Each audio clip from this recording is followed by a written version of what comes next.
The Atlantic Ocean, off the coast of Georgia and South Carolina, is a different world at night.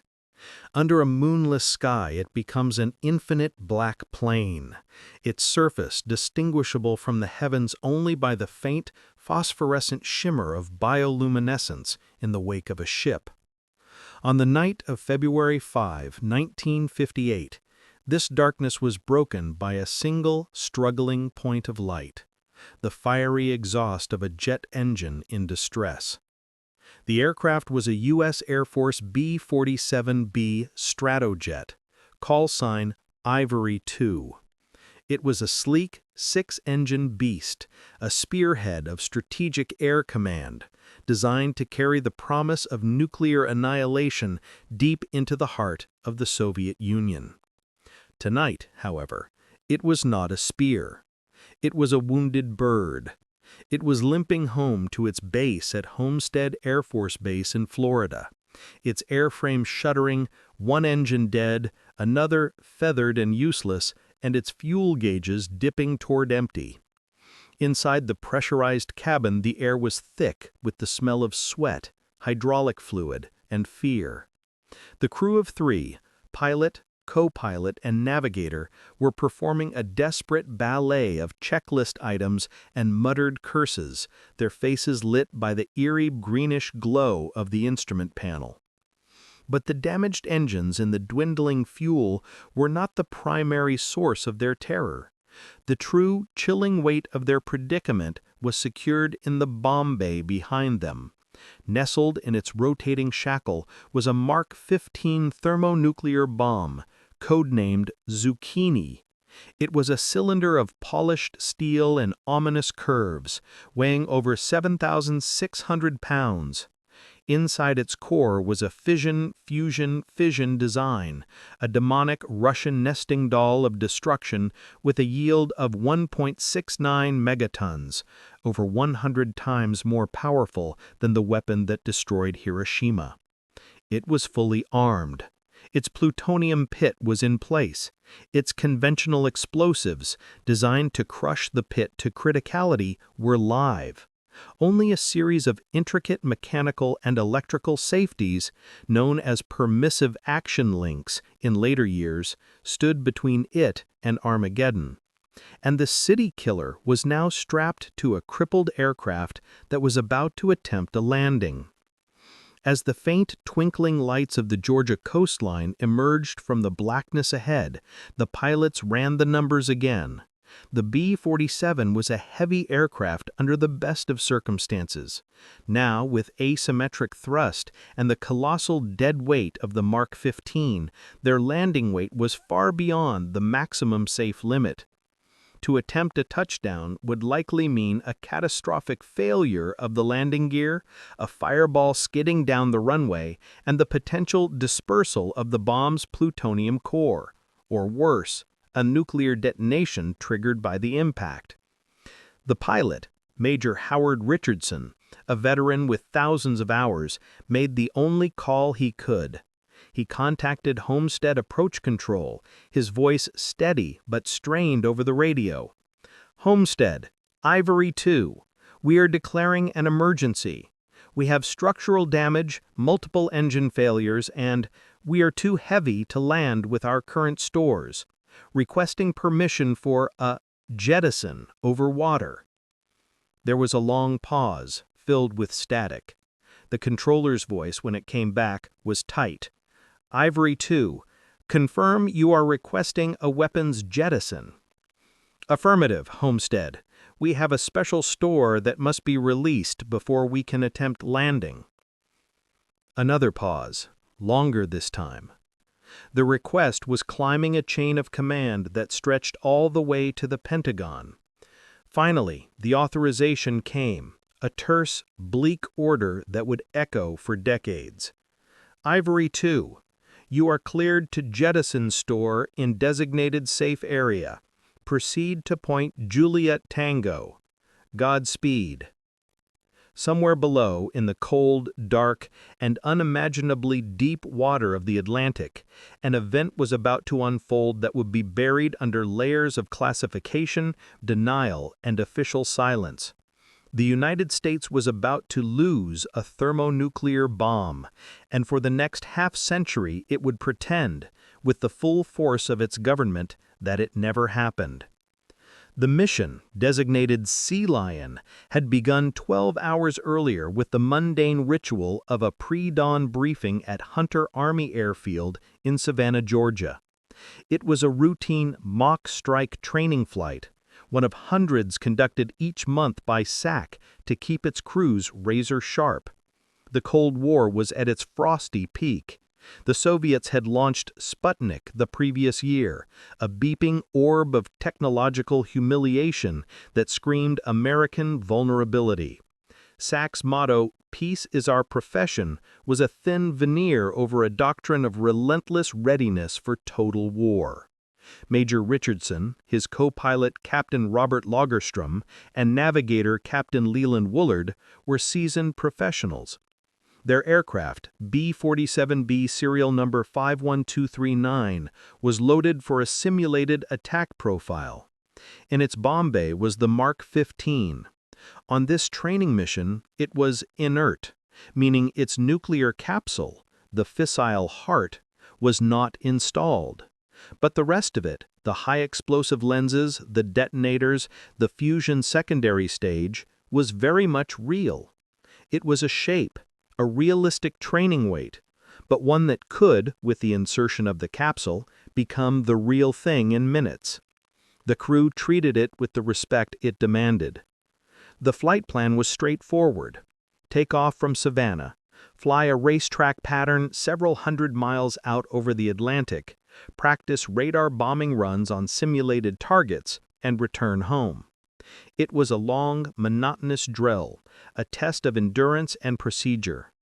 For hours they droned over the empty ocean, the sun climbing and then beginning its descent, painting the endless cloud tops below in shades of orange and purple. Then, near 8 p.m., as they turned for home, the radar warning receiver in the cockpit emitted a steady, urgent tone. A blip appeared on their scope, closing from the east at high speed. This was not unexpected.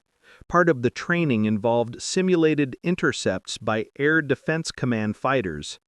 The S-86L, a modified interceptor, was likely scrambling from a base like Charleston to give the bomber crew a taste of being hunted. "Fighter, at 3 o'clock, low and fast," Richardson announced, his eyes scanning the darkening sky. They prepared for the drill, a slight evasive turn, a call on the radio to acknowledge the interception. But something was off.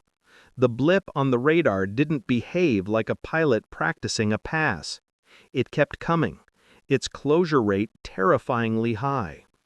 In the cockpit of the S-86L, piloted by First Lieutenant Stewart, a different drama was unfolding. Stewart, on a routine night training flight of his own, was experiencing severe instrument failure. His altimeter was frozen, his attitude indicator was tumbling. In the pitch black, with no horizon, he was suffering from spatial disorientation, the deadly vertigo that convinces a pilot his senses are lying. He thought he was climbing, leveling out. In reality, his jet was in a shallow, undetected dive, hurtling directly toward the massive silhouette of the B-47.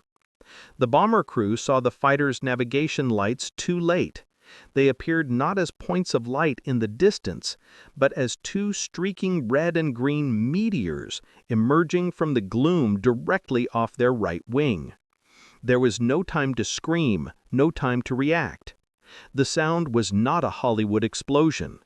It was a deafening metallic screech, thud, crunch, a sound of shearing aluminum, shattering plexiglass, and exploding hydraulics. The fighter's left wing sliced like a guillotine blade into the B-47's right side, just outboard of the number 2 engine. The fighter cartwheeled away into the darkness, vanishing instantly. Lieutenant Stewart managed to eject, his parachute blooming in the night. He would be rescued hours later, shaken but alive. On the B-47, chaos erupted. The impact tore the right side engine pod clean off its pylon. The number 1 engine inboard was shredded by debris and had to be shut down immediately. Fuel lines were severed, spraying volatile JP4 into the strip stream. Hydraulic pressure plummeted. Warning lights illuminated the cockpit like a Christmas tree of disaster. The sleek Stratojet was suddenly a crippled, unstable beast, yawing violently to the right, struggling to maintain altitude. Major Richardson fought the controls, his muscles straining. "Mayday! Mayday! Mayday!" he shouted into the radio. "Ivory 2 has been involved in a mid-air collision. We have severe damage to the right wing. We have lost an engine, have shut down another, and we are declaring an emergency." But amid the frantic damage assessment, one thought was paramount: a cold knot in the stomach of every man. 90-ton behemoth with the force of a cannonball. From the cockpit of the bomber, it felt like the world had been kicked sideways. A violent, wrenching jolt slammed the crew against their harnesses. A deafening cacophony of tearing metal, shattering plexiglass, and the shriek of shearing structural members filled their ears. The aircraft shuddered as if gripped by a giant's hand, then yawed sharply to the right, the control column wrenching itself from Major Richardson's grasp for a terrifying second. In the fighter, Lieutenant Stewart's universe ended in a flash of obliterated instruments and overwhelming G-forces before his ejection seat fired him into the cold night.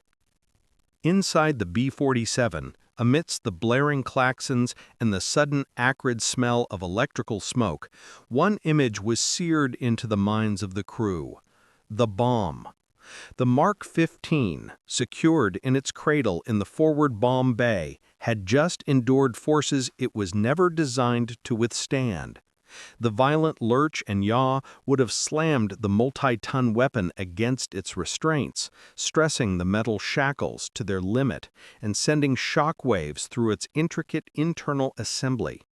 The crew didn't need to see it to know. They could feel it in the new, sickening vibrations coursing through the airframe. The high explosive lenses surrounding the plutonium pit, precisely shaped charges that needed to detonate with nanosecond synchronization to achieve criticality, could have been cracked or shifted. The delicate arming mechanisms, a Rube Goldberg device of switches, timers, and barometric sensors, could have been damaged, potentially jolting into an armed state. Regaining control was a Herculean effort. Richardson and Lagerstrom fought the yoke, using trim tabs and asymmetric thrust from the 4 remaining left-side engines to wrestle the shuddering jet back to level flight. The aircraft was flying, but it was wounded. Fuel streamed from ruptured lines in the right wing. Hydraulic pressure was falling, threatening the landing gear and brakes. The structural integrity of the wing itself was a terrifying unknown. Could it handle the stress of a landing? More pressingly, could it handle the stress of landing with the colossal, unstable weight of the Mark 15 still aboard? The co-pilot, Lagerstrom, ran a frantic visual check of the right wing via the periscope. His report was grim. "Number 3 engine pod is gone, just sheared off. Number 2 is a shredded mess. There's a gash in the wing root you could drive a truck through. Major, we are bleeding fuel and hydraulic fluid. I don't know if the gear will come down, and if it does, I don't know if that wing will hold." Richardson keyed the radio, his voice a model of strained professionalism. "Homestead, Ivory 2, we have sustained catastrophic structural damage. We have lost 1 engine pod and shut down another. We are losing fluids. Our landing weight is critical. We are carrying a special store that may have been compromised in the collision."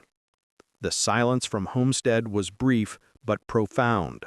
The controller understood the euphemism. Special store meant one thing on a SAC bomber: a nuclear weapon. The word compromised in this context was among the most dangerous in the English language. The call was patched through, climbing a ladder of panic. It went from Homestead to the 19th Air Division, to SAC headquarters at Offutt Air Force Base in Nebraska, and into the labyrinth of the Pentagon's War Room. In a secure conference room, men in uniform and civilian suits stared at each other across a map table. The scenario was a nightmare from a security drill, a damaged nuclear weapon over American soil on a crippled aircraft. The calculus was brutal and immediate.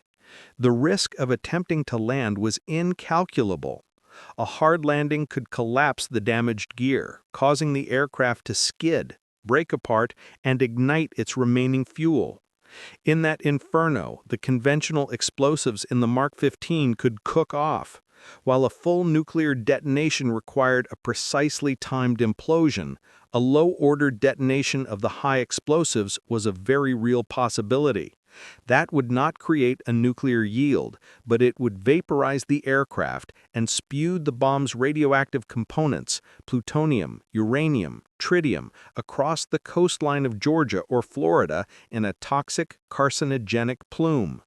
It would be a Chernobyl-level radiological disaster on American soil. The order was formulated with cold military logic. It was transmitted back down the chain, arriving in the cockpit of the struggling B-47.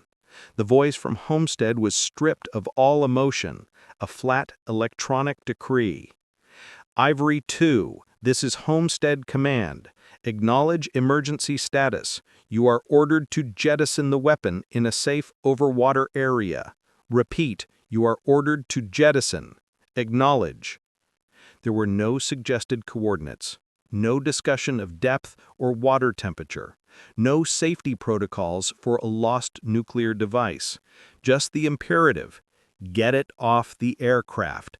The responsibility for safe was now theirs and the ocean's. The order hung in the smoky air of the cockpit: jettison the weapon. For the crew, it was a moment of surreal dislocation. They had trained for years to deliver this weapon, to navigate through hellish defenses and place it on a target with grim precision. The concept of simply letting it go, of cutting it loose into the void, felt anathema to their entire purpose. It felt like an admission of a defeat so profound it bordered on sacrilege. But they were soldiers. They had their orders. Navigator Captain Woolard scrambled to plot a course to the designated safe area, a vague box of ocean east of the mouth of the Savannah River, near the barrier islands of Wassaw Sound and Tybee Island. It was safe in the sense that it wasn't a city. The water below was a shipping lane, dotted with fishing boats and occasional freighters, but at this hour, in the moonless dark, it appeared as an empty black pit. Major Richardson lined up the crippled bomber on a northerly heading, parallel to the coastline. The aircraft groaned in protest, its wounded airframe protesting the maneuvers. At an altitude of 7,200 feet and a speed just above stall, he gave the order. Navigator to pilot, we are in the release zone. Copy. Co-pilot, initiate jettison sequence. Lagerstrom reached for a guarded switch on the overhead panel, tainted a bright, warning yellow. He flipped the guard, hesitated for a fraction of a second, then pressed the switch. In the bomb bay, hydraulic actuators released the giant shackles. The Mark 15, Zucchini, a masterpiece of destructive engineering that had cost millions of dollars and countless man-hours, simply fell away. The crew braced themselves. Even though the nuclear capsule was not installed, the weapon still contained several thousand pounds of conventional high explosives. A water impact from over a mile up could conceivably trigger a detonation. They expected at least a flash, a distant whoomp they would feel through the airframe, a pillar of white water illuminated by their running lights. They saw nothing. They heard nothing. The night remained complete, an unbroken void. The bomb had been swallowed by the Atlantic without a trace, without a sound, without so much as a glimmer, as if they had dropped a stone into a well of infinite depth. Did it? Lagerström started, peering out into the blackness. "Circle," Richardson ordered.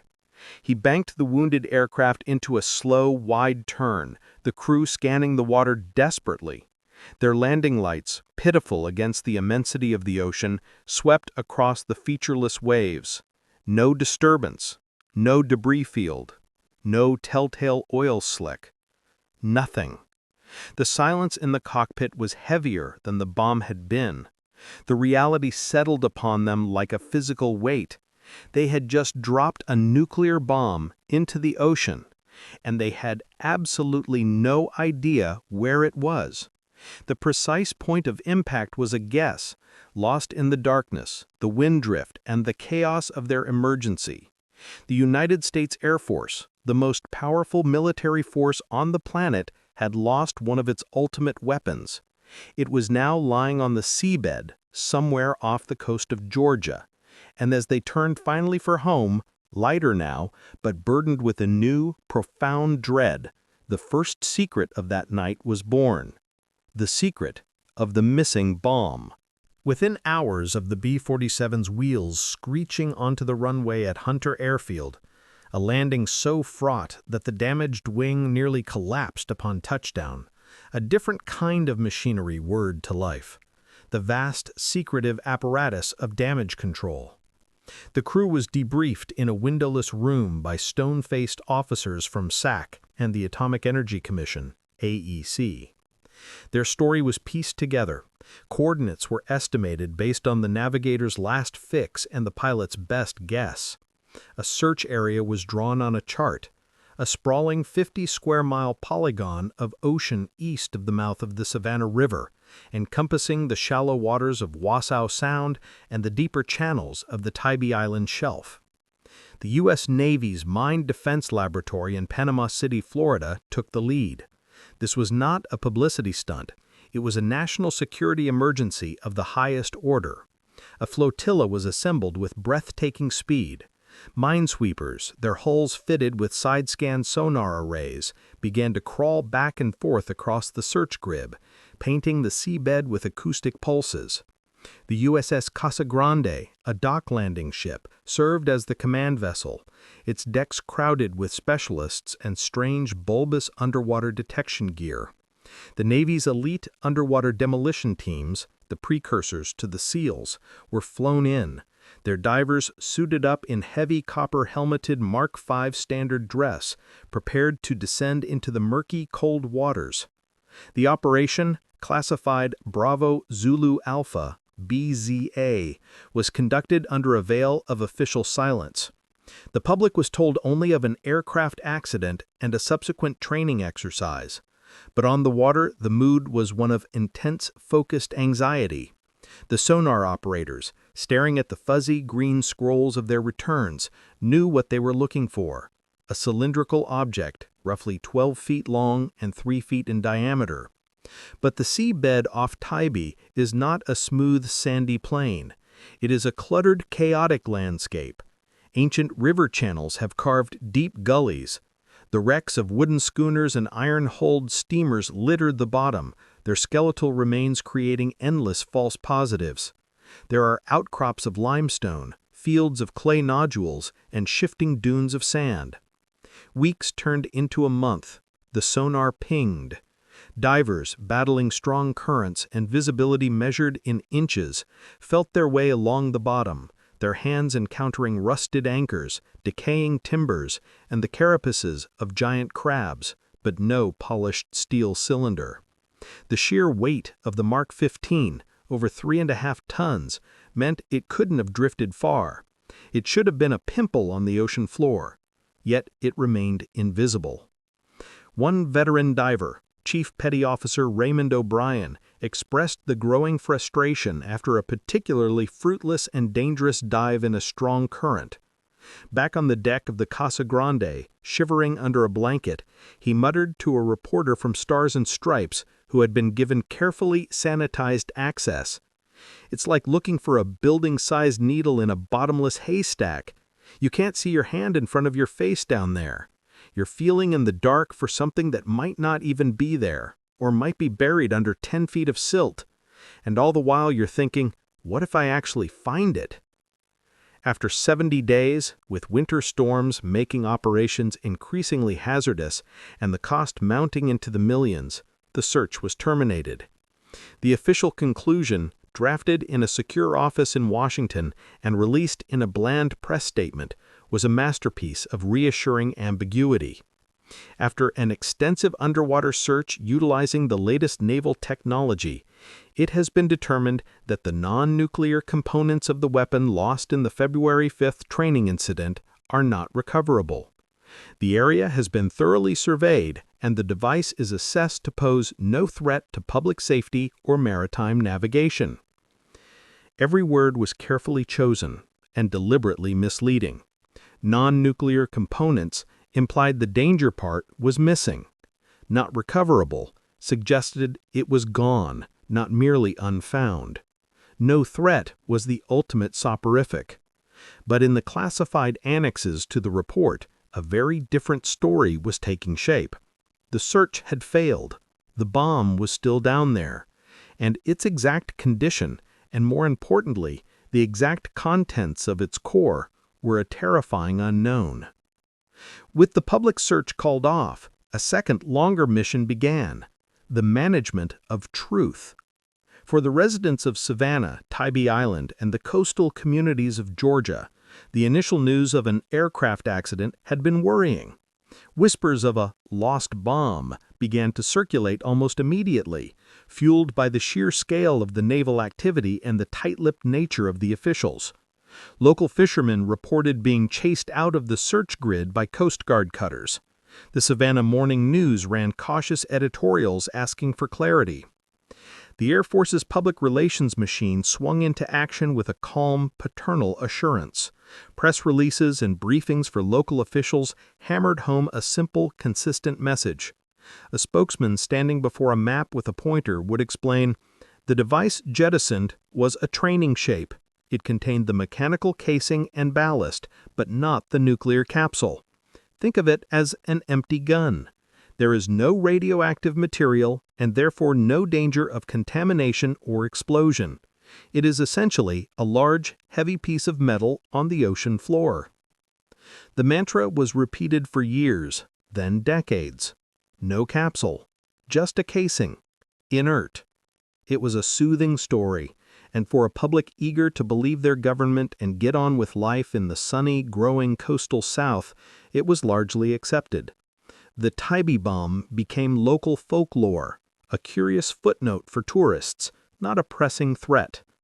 But in the vaults of the Department of Energy, the successor to the AEC, and the secure archives of the Air Force, a parallel narrative was preserved in cold, bureaucratic language. Declassified decades later, these documents reveal a stunning duplicity. A 1966 memo from the AEC's Division of Military Application reviewing the incident stated bluntly, "The Mark 15 Mod 0 weapon involved contained a quantity of highly enriched uranium and plutonium in its secondary stage. While the primary nuclear capsule was not installed, rendering a full-yield detonation impossible, the fissile material present constitutes a significant radiological hazard. The bomb was not empty. Its fusion secondary, the hydrogen part of the hydrogen bomb, contained its own fissile material. It was a dirty, radioactive object." Another document, a 1979 risk assessment prepared for a Congressional Oversight Committee, went further. It discussed the possibility of eventual recovery, only to advise it against it. Disturbance of the weapon after prolonged seawater immersion carries unknown risks. The high explosive lenses may have degraded into an unstable state. An inadvertent detonation of the high explosives during a recovery attempt, while not producing a nuclear yield, could result in the widespread dispersal of plutonium and other contaminants. In short, they were afraid that trying to grab it might make it blow up in a conventional but spectacularly dirty explosion. Most damning was a 2001 report by the Air Force's own Nuclear Weapons and Counter-Proliferation Agency, finally acknowledging the elephant in the room. The corrosion of the weapon casing is inevitable. A breach would lead to the gradual leaching of plutonium-239 into the marine environment. Given the ocean currents in the Wassaw Sound area, contaminated sediments could potentially migrate shoreward over a long-term period. The government had been telling the public one story for 40 years, a harmless hunk of metal. Internally, they were telling themselves a very different one, a dormant, unstable, and ultimately leaking radiological hazard. Someone was lying. Either the public-facing story was a monstrous falsehood designed to prevent panic and liability, or the internal assessments were a paranoid fiction. The weight of evidence, sealed in declassified folders, pointed to a decades-long cover-up. The Tybee bomb was not a harmless relic. It was, and remains, one of the most dangerous pieces of abandoned military hardware on Earth, a sleeping dragon on the doorstep of a major American coastline, and its keepers had spent 2 generations insisting the dragon was made of stone. The Atlantic Ocean off Tybee Island has a long memory. It remembers hurricanes that scraped the coastline raw, slave ships that foundered on the shifting sandbars, and Spanish galleons whose wooden bones still lie buried in the silt. But its most modern secret, its most chilling resident, is a product of the 20th century's darkest logic. Somewhere beneath the waves, in the brackish embrace of Wassaw Sound or the deeper channels of the shipping lane, the Mark 15 thermonuclear bomb, Zucchini, rests. Its exact location is a mystery, swallowed by the same darkness that received it in 1958. It is a ghost in the machine of American military history, a permanent, silent asterisk on the ledger of the Cold War. Today, the official stance is a monument to bureaucratic inertia and deliberate ambiguity. The United States Air Force, through its Public Affairs Office, maintains a line that has evolved only in its polish, not its substance. When inquiries are made, by journalists, by local historians, by concerned environmental groups, the response is a rehearsed digital press packet. It acknowledges the 1958 training incident. It confirms a weapon was jettisoned. It then states with careful phrasing, "The weapon involved was a training configuration and did not contain a fissile nuclear core." This is the heart of the enduring lie, a technical truth weaponized to obscure a practical danger. By focusing solely on the primary capsule, the pit whose implosion starts the chain reaction, they dismiss the radioactive material known to be in the secondary stage. It is a game of semantic 3-card Monte, and the House has been winning for over 60 years. The scientific community is fractured, its opinions mirroring the government's duality. Some oceanographers and radiological health experts, relying on the Air Force's public statements, treat the bomb as a curiosity. They model its potential corrosion, theorizing that the thick steel casing, while compromised, might contain the plutonium and highly enriched uranium for centuries more, slowly oxidizing into a stable, insoluble oxide that clumps on the seafloor. Others, with access to the declassified memos, sound a low, persistent alarm. Dr. Elena Markov, a marine radiogeologist at the University of Georgia, has published papers arguing that the saltwater environment is uniquely aggressive. "We're talking about chloride-induced stress corrosion cracking," she explained in a rarely granted interview. "The casing isn't just rusting, it's becoming brittle like an old tin can left in the ocean. The high explosive material inside, if it hasn't already been neutralized by saltwater infusion, could become shock sensitive. And the plutonium, once exposed, doesn't just vanish, it enters the sediment. It gets taken up by filter feeders. It becomes part of the local marine biogeochemical cycle. To say there's no threat is to ignore the timescale of radioactive decay, which is measured in millennia, not news cycles. The local populace of Tybee Island and Savannah has developed a complex, layered relationship with the myth in their backyard. For many, it is pure folklore, a punchline. The Tybee Rink features on T-shirts sold in tourist shops alongside images of shrimp boats and lighthouses. There are annual bomb drop festivals centered around beach balls, not plutonium.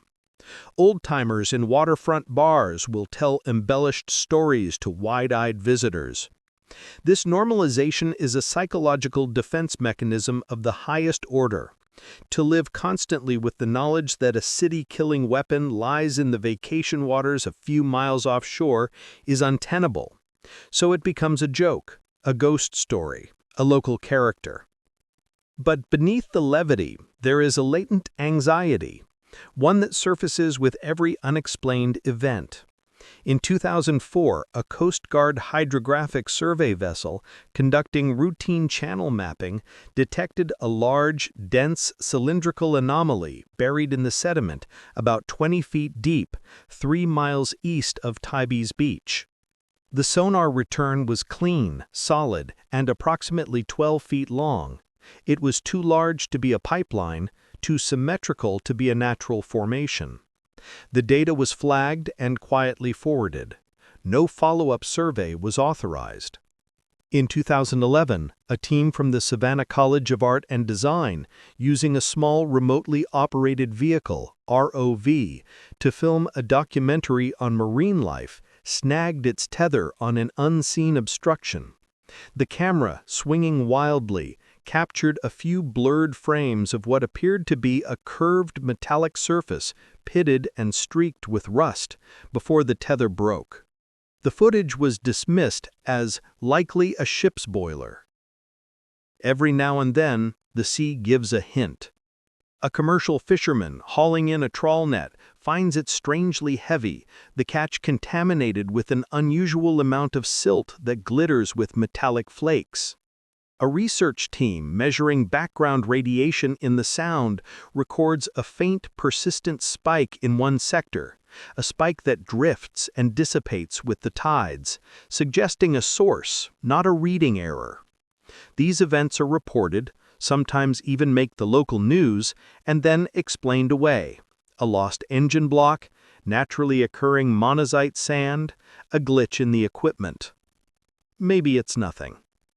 Or maybe, with each passing year, the bomb settles deeper. The relentless Atlantic currents scour sand around it, creating a pit that it slowly sinks into. Its steel skin, once polished to a mirror sheen in a factory in Albuquerque, continues to corrode. Inside the complex innards, the firing set, the neutron generator, the layers of high explosive and fissile material, sit in a saltwater bath of unknowable chemical reactivity. The tritium gas used to boost the fission yield has long since decayed. The conventional explosives are either inert sludge or unstable crystalline formations.